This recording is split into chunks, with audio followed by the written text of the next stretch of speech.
Autobiografski film pop pevačice Marije Šerifović, u kome je priznala da je bila u vezi sa ženama, prikazan je juče u prepunom Sava centru.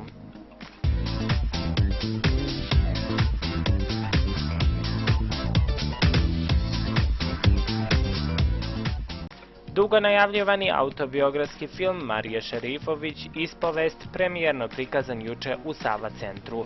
Pevačica, koja je 2007. godine pobedila na Euroviziji, prvi je srpski estradni umetnik koji se deklarisao kao gej. U filmu Marija kaže da voli žene.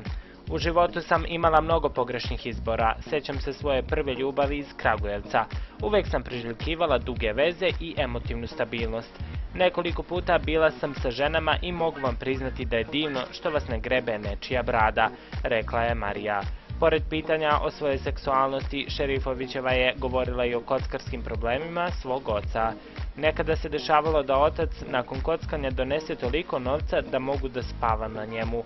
Ipak danas sam zbog svih tih trauma jako buntovna.